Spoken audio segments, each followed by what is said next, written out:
नाशिक आणि भोंदूगिरी करणारे बाबा असं जणू समीकरणच झालंय।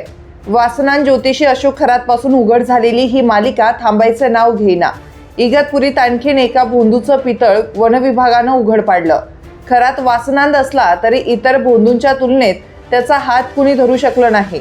कुठं मधाची बाटली 9 लाखाला विकणारा खरात आणि कुठं ते अंगावर धुपारे देणारे चिरकुट भोंदू। पण खरातचं काळं कृत्य उघड झाल्यावरच एक एक भोंदू समोर येत आहे। खरात नंतर एका महिलेवर बलात्कार करणारा महेश गिरी तथा महेश काकडे जेलमध्ये आहे। निफाड तालुक्यातल्या एका भोंदू विरोधातही अशाच प्रकारचा गुन्हा दाखल आहे। त्यानंतर काल परवा इगतपुरीत आणखीन एका भोंदूचा प्रताप उघड झालाय। चंद्रकांत माळी असं त्याचं नाव आहे। गिरनारे गावात त्यानं दुकान थाटलंय। वन विभागानं त्याला उघडं पाडलं। त्याच्या ताब्यातून ज्या काही वस्तू जप्त करण्यात आल्या त्या थक्क करणाऱ्या होत्या।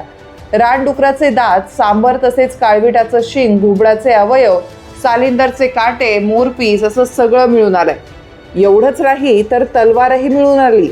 एवढंच नाही तर तलवारही आढळली। प्राण्यांचे हे अवयव आणि तलवार हा भोंदू कशासाठी वापरत होता हे पोलीस तपासात उघड होईलच।